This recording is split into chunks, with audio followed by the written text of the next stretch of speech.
November of 1944. The European continent was gripped by winter's harsh embrace.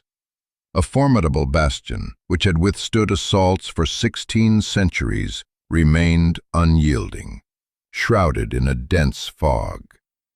This was Metz, an impregnable German stronghold. Undeterred, General Patton launched his offensive. Day after relentless day, his armored divisions disappeared into the murky haze. His infantry was systematically cut down by machine gun fire, originating from positions concealed beneath 40 feet of reinforced concrete. The persistent rain transformed the earth into a treacherous mire. The Moselle River swelled, its waters inundating the surrounding terrain. Ammunition supplies dwindled precariously. For the first time since the D-Day landings in Normandy, Patton's relentless advance ground to a halt. Upon receiving these grim reports in London, Winston Churchill delivered a stark pronouncement, a declaration that left even his most seasoned generals in stunned silence. "If Patton takes Metz," he declared, "he will break the very spine of the German war machine." 3 weeks later, General Patton achieved what seemed an impossibility, capturing 50,000 German soldiers and securing the fortress that neither Kaiser Wilhelm, Napoleon, nor the Roman legions had managed to conquer. This is the true account of what Churchill stated when America's most audacious commander engaged Germany's mightiest fortress and emerged victorious. In September of 1944, Lieutenant General George Smith Patton Jr.'s 3rd United States Army had been an unstoppable force since their breakout from Normandy in August. In a mere 4 weeks, his forces had covered more than 400 miles, liberating vast swaths of territory and dismantling every German defensive line they encountered. Speed, audacious tactics, and relentless aggression had cemented Patton's legendary status. Then they reached Metz. This fortified city, strategically positioned on the Moselle River in eastern France, was technically French soil, but had been extensively developed and fortified by the Germans after their conquest in 1870. For 1,600 years, Metz had never succumbed to a direct military assault. The Romans had recognized its strategic value and fortified it. Medieval armies had laid siege to it, but to no avail. Napoleon himself had only captured the city through subterfuge, not military might. And in 1870, following their victory over France, Germany transformed Metz into the most heavily fortified position in Western Europe. Between 1870 and 1916, German military engineers meticulously constructed 43 interconnected forts, arranged in concentric rings surrounding the city. These were not archaic castles. They were state-of-the-art fortresses. In crucial areas, steel-reinforced concrete extended up to 40 feet thick, housing subterranean barracks, ammunition depots, artillery emplacements, and defensive positions engineered to withstand sustained bombardment from the era's most powerful weaponry. Fort Drian, situated 5 miles southwest of the city, served as a prime example of German engineering prowess. Its primary artillery batteries housed 150-millimeter guns, capable of engaging targets several miles distant. Machine gun nests, concealed within armored cupolas, provided overlapping fields of fire, creating deadly kill zones. An intricate network of underground tunnels connected various defensive strongholds, allowing defenders to move undetected and emerge at unexpected points of attack. Deep moats, formidable barbed wire entanglements, and extensive minefields protected the entire complex. Upon the Third Army's arrival at Metz in September of 1944, Patton's intelligence staff assured him that the fortifications were undermanned and could be swiftly overcome. After all, the Third Army had systematically overwhelmed every German defensive position since their landings in Normandy. Surely, these seemingly outdated forts, however impressive their construction, could not withstand the might of modern American firepower, coupled with air superiority and mechanized mobility. The German defenders, however, possessed a different understanding of the situation.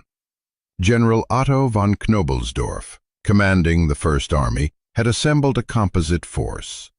The 462nd Volksgrenadier Division formed its core, supplemented by elements of the 17th SS Panzergrenadier Division, fortress artillery battalions, training regiment troops, and scattered remnants of units shattered during their retreat across France. The total strength likely numbered between 20,000 and 25,000 soldiers, significantly outnumbered by the Third Army. However, Knobelsdorff possessed an invaluable asset: fortifications that exponentially amplified his force's defensive capabilities. Each fort essentially transformed a company-sized garrison into a defensive unit possessing the strength of a battalion. The concrete bunkers were impervious to all but the most potent artillery.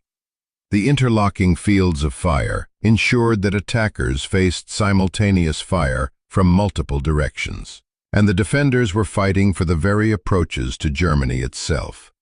They were resolved not to retreat. Adolf Hitler had personally designated Metz as a fortress city, issuing unwavering orders that it must be held at all costs. Surrender was strictly forbidden without Hitler's direct authorization, and the German dictator would never grant such permission. For Hitler, Metz represented far more than a mere military objective. It symbolized the unwavering German determination to defend every single inch of their territory. Patton's initial attempts to storm Metz in mid-September proved to be catastrophic failures. Infantry units attempting to cross the Moselle River were mowed down by relentless machine gun fire from unseen positions. Artillery bombardments, which had devastated German field defenses across France, had minimal impact on Metz's formidable fortifications. Shells that could obliterate bunkers constructed of sandbags and timber barely scratched the surface of concrete and steel designed to withstand prolonged, heavy shelling. American tanks, the mobile striking force that had propelled the Third Army's spectacular advance, proved utterly useless against the entrenched fortifications. Tank guns lacked the necessary elevation to engage firing positions effectively. The narrow approaches to the forts channeled armor into deadly kill zones, where German anti-tank weapons destroyed vehicles before they could even bring their own armament to bear.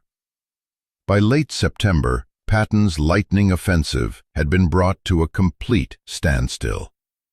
Exacerbating the situation, Supreme Commander Dwight D. Eisenhower had diverted vital fuel and ammunition to Field Marshal Montgomery's Operation Market Garden in the Netherlands. The Third Army was forced to operate with severely reduced supplies, precisely when facing the campaign's most challenging defensive position. Patton, a commander who thrived on speed and maneuver, found himself compelled to engage in siege warfare, a slow, methodical, and devastatingly bloody form of combat. On September 27, 1944, Patton resolved to make an example of Fort Driant, the strongest position within Metz's defensive perimeter.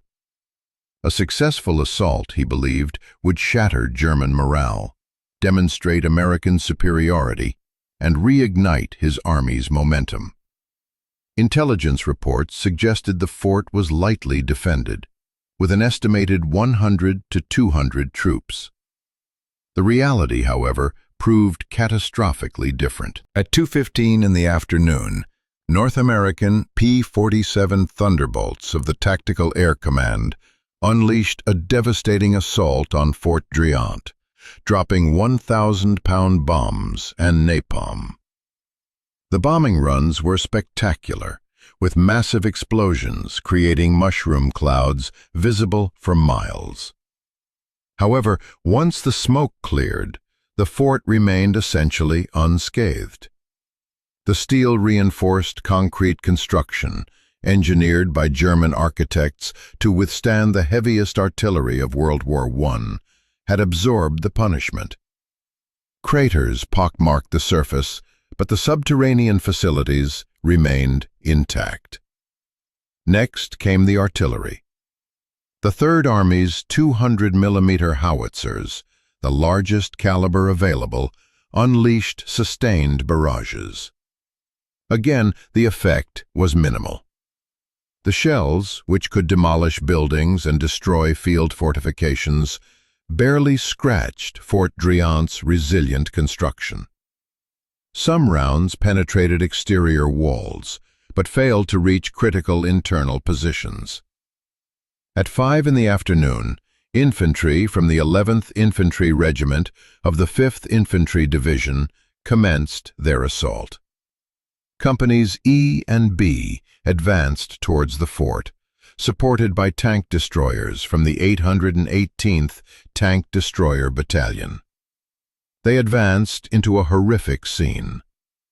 German machine guns, firing from armored cupolas, impervious to American weaponry, rained down fire. Mortars launched projectiles from concealed positions the attackers could not locate. Barbed wire, much of it hidden within tall grass, ensnared soldiers attempting to reach the fort's walls.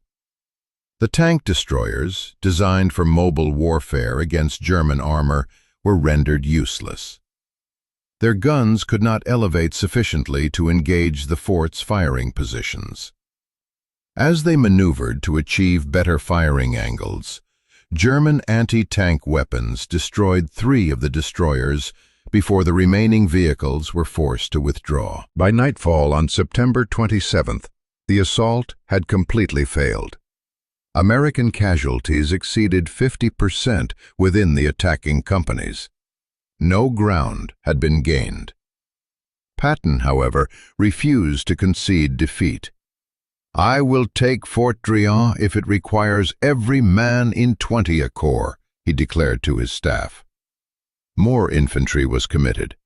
Engineers brought Bangalore torpedoes and satchel charges to breach obstacles.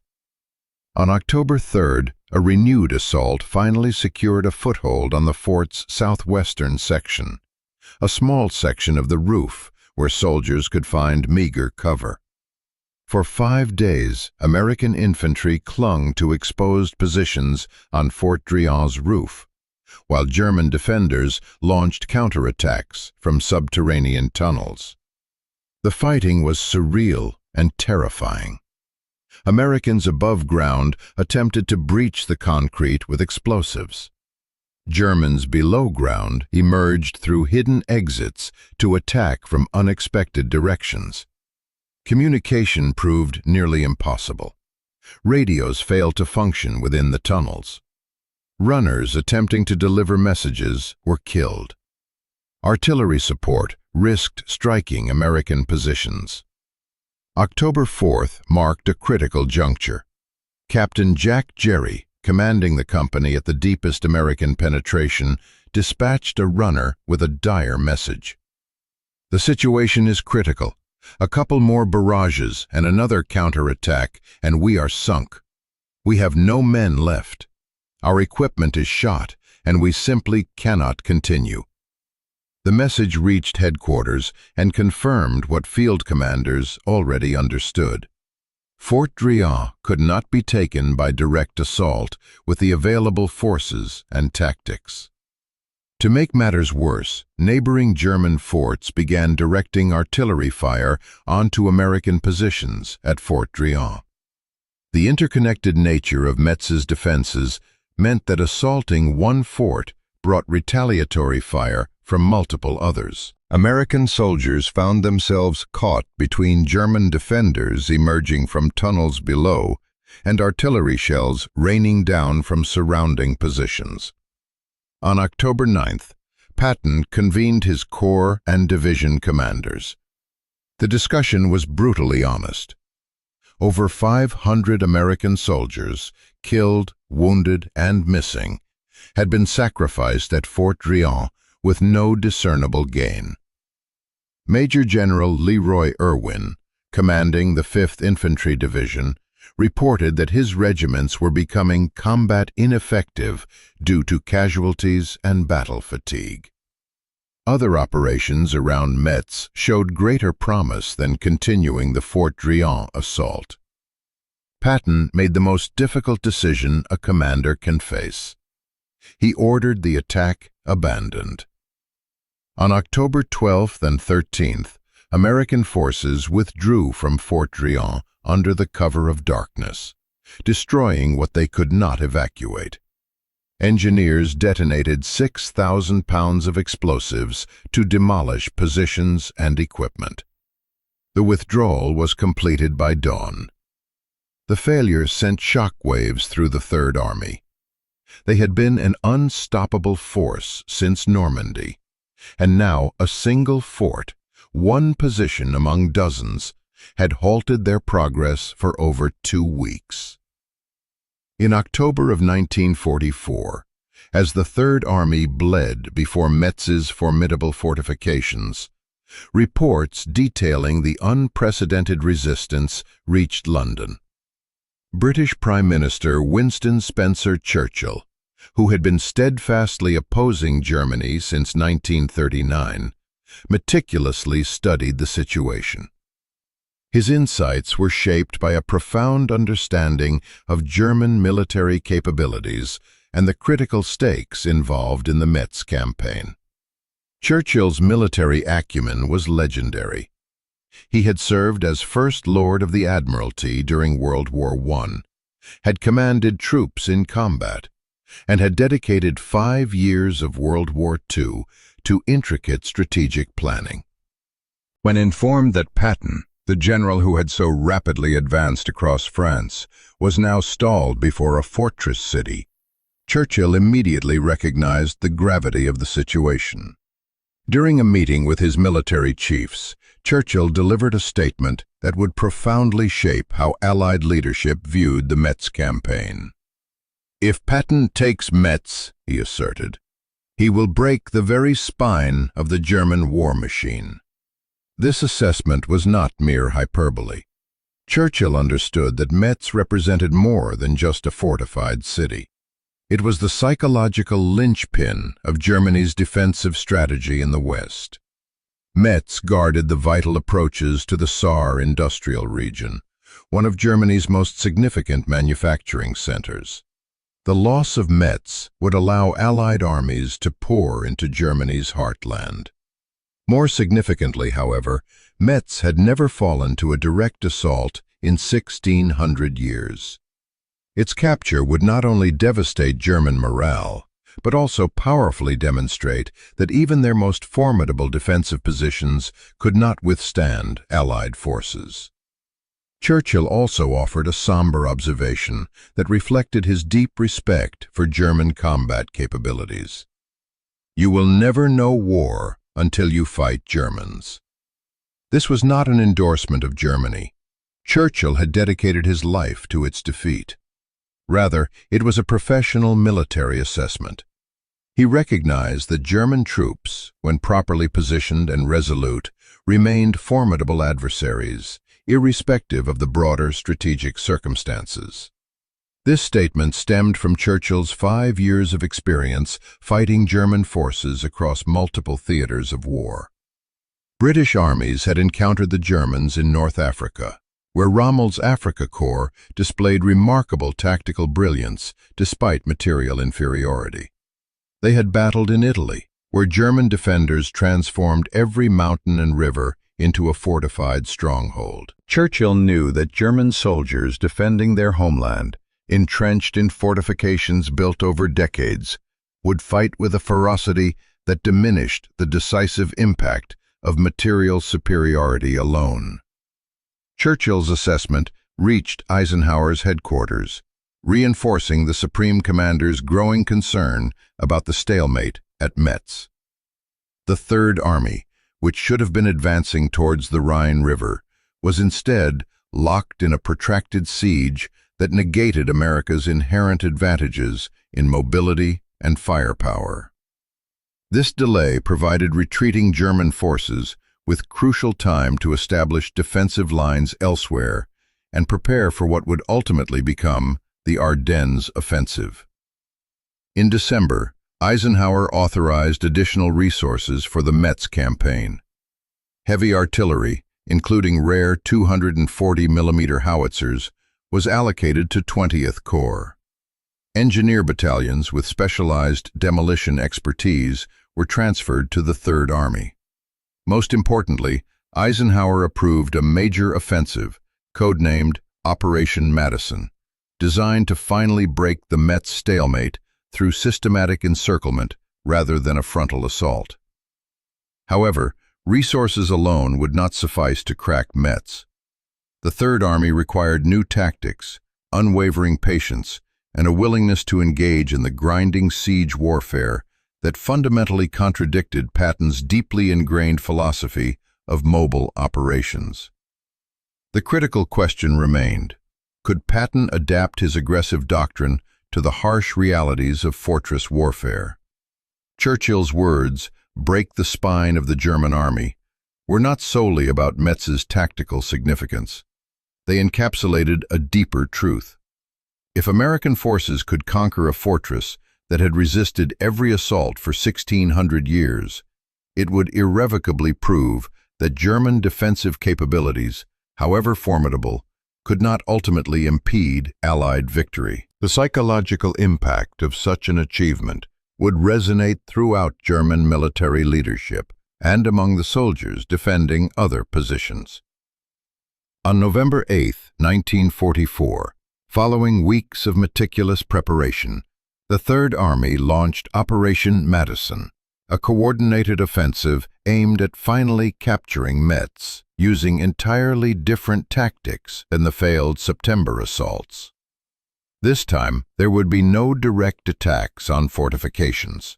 Instead, the strategy focused on double envelopment, encirclement, isolation, and systematic reduction of enemy strongholds.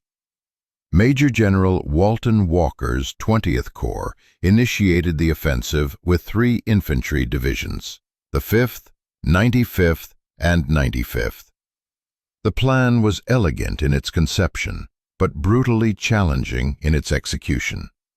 American forces were to bypass major fortifications, sever supply routes into Metz, isolate German garrisons, and compelled surrender through starvation and ammunition depletion rather than direct confrontation. The weather conditions were nightmarish. Constant rain transformed roads into raging rivers of mud. Temperatures plummeted near freezing at night. The Moselle River swelled, inundating engineers' attempts to construct bridges. Soldiers fought their way through dense forests and open fields in conditions that rendered mobile warfare nearly impossible. Tanks became mired in the thick mud. Supply trucks struggled to reach forward positions. Artillery batteries sank into the sodden ground. Yet this time, the American tactics proved effective. By avoiding direct engagement with fortifications and maneuvering around strongpoints, the Third Army nullified the defensive advantages that had stymied them in September. German garrisons in outlying forts found themselves cut off from supplies and reinforcements, facing dire shortages of food, ammunition, and any hope of relief. Morale plummeted. Between November 16th and 17th, American forces completed the encirclement of Metz. The city was now an isolated island, completely surrounded by Third Army units. The German commander, Lieutenant General Luitpold Heinrich von Zangen, recognized his untenable position, but he could not surrender. Hitler's direct orders forbade it. Von Zungen desperately hoped for relief from German forces operating outside the pocket, but no such relief was forthcoming. German armies across the front were in full retreat or desperately engaged in defensive battles. Metz was entirely alone. On November 18th and 19th, American forces breached Metz's outer defenses and penetrated the city. Combat devolved into brutal house-to-house fighting through streets that German defenders had meticulously fortified. Every building became a miniature fortress, and every intersection transformed into a deadly killing zone. However, the overwhelming American numerical superiority, extensive artillery support, and control of the surrounding territory provided them with decisive advantages. On November 21st, American patrols apprehended Lieutenant General von Zungen, wounded and hiding in an underground hospital on the Saboteur. His capture signaled the collapse of organized German resistance. On November 22nd, the Metz garrison formally surrendered, yielding over 6,000 prisoners immediately. However, the forts themselves remained formidable obstacles. Fort Drian, which had repelled the September assault, still held out with several hundred defenders. Other major fortifications also remained in German hands. For 3 additional weeks, American forces methodically reduced each fort using siege tactics, cutting off water and supply lines, directing concentrated artillery fire onto specific positions, and patiently waiting for the German garrisons to exhaust their ammunition and food reserves. On December 6th, Fort Drian, the very position that had cost the Third Army 500 casualties in September, finally surrendered. Its garrison, starved of ammunition and abandoned by their high command, emerged from their subterranean positions to yield. As American officers toured the fort following its capture, they finally understood why the September assault had failed so spectacularly. The fortifications were even more formidable than intelligence had initially suggested, featuring multiple layers of defense, concealed firing positions, and interlocking fields of fire that rendered a direct assault a suicidal endeavor. By mid-December, all major forts surrounding Metz had fallen. The final tally of German prisoners captured within the Metz fortress and the broader Lorraine campaign was staggering. Over 47,000 soldiers surrendered directly to 20 Corps during the Metz operations, with additional prisoners taken by adjacent units, bringing the total captures for the Lorraine campaign to approximately 75,000 German soldiers. This number was significant not merely for its sheer magnitude, but for what it represented. These were not rear echelon troops or poorly trained Volksgrenadier divisions.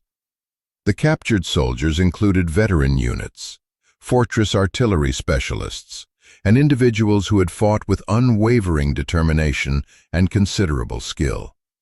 Their capture removed experienced defenders from the German order of battle at a critical juncture when Germany desperately needed every available trained soldier.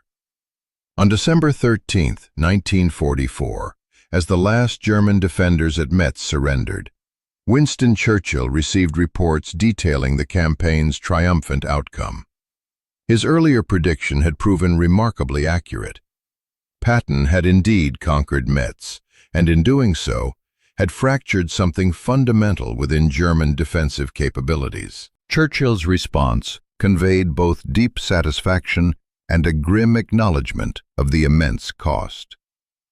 The Americans have proven they can reduce any defensive position with sufficient determination and resources, he informed his military staff. The unspoken implication was clear. Material superiority, when applied judiciously, could overcome even the most formidable defenses, but at a considerable price measured in time, casualties, and expended resources. The statistics from the Metz campaign painted a sobering picture. The Third Army suffered approximately 29,000 casualties, killed, wounded, and missing during the 3-month Lorraine campaign, with Metz serving as its grim centerpiece. The 5th Infantry Division alone incurred over 7,000 losses. Tank losses surpassed 300 vehicles. Artillery ammunition expenditure was astronomical.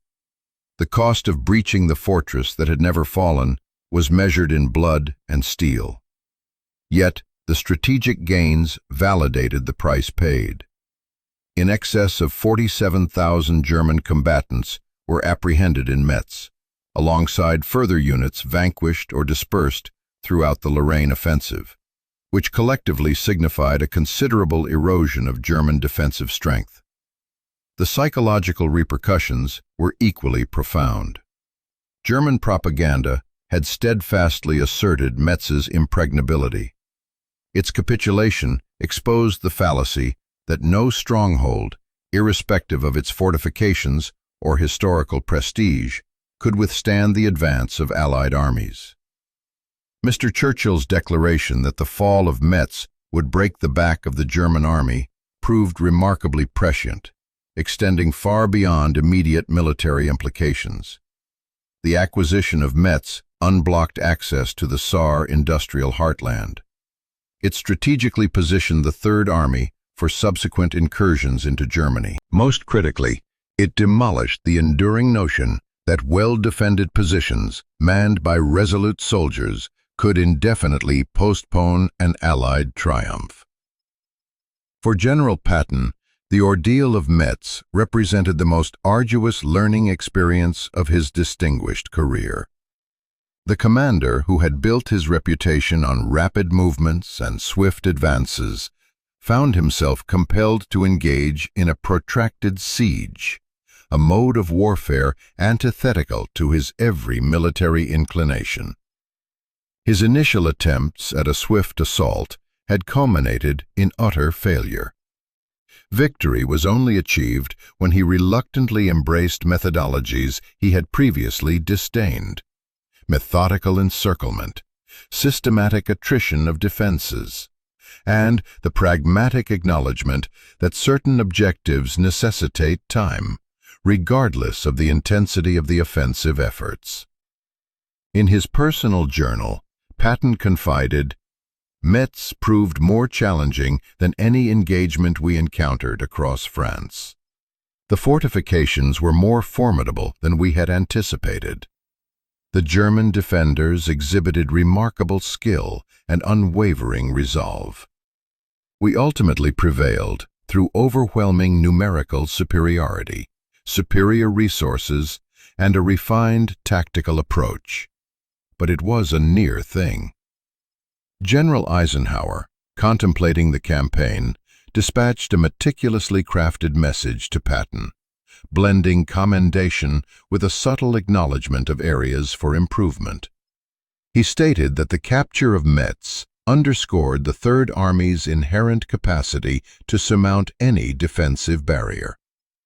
It also served as a potent reminder of the crucial necessity to adapt operational strategies to the specific terrain and the enemy's capabilities, rather than relying exclusively on aggressive frontal assaults. British military leaders, many of whom had harbored doubts regarding the tactical prowess of American forces, conceded that the Third Army had accomplished a feat that British units had never previously undertaken: the reduction of a major fortified complex, while simultaneously prosecuting offensive operations across an expansive front. Field Marshal Montgomery himself, not typically prone to effusive praise for American endeavors, remarked, "The Metz campaign demonstrated that the Americans are capable of conducting siege warfare as effectively as mobile engagements." They assimilated lessons rapidly and adapted their tactics judiciously. The overarching Allied command structure gleaned valuable insights from the Metz engagement that would shape subsequent military operations for the remainder of the conflict. Fortified strongholds demanded specialized tactics, appropriate materiel, and above all, a spirit of patience. While speed and aggression were invaluable in fluid combat, they proved inadequate against meticulously prepared defenses. American forces, having internalized these crucial lessons at Metz, would subsequently apply them in future assaults against German defensive lines. For Mr. Churchill, the victory at Metz served as validation of his assessments concerning both American military potential and the tenacious nature of German resistance. The Americans had proven their ability to breach any defensive position with sufficient tenacity, and the Germans had demonstrated their willingness to fight ferociously even in dire circumstances. Both of these realizations significantly influenced Mr. Churchill's projections regarding the eventual course of the war's concluding campaigns. Upon Germany's unconditional surrender in May of 1945, historical analyses of the war's final year consistently identified Metz as a pivotal turning point. Its significance lay not in its direct strategic impact, akin to D-Day or the Battle of the Bulge, but rather in its representation of the moment American forces conclusively proved their ability to overcome any defensive fortification that Germany could devise. The fortress that had stood inviolate for 2,600 years succumbed to the Third Army's persistent efforts within a mere 3 months. Mr. Churchill's prophecy proved accurate. The breaching of Metz effectively shattered the backbone of German defensive confidence.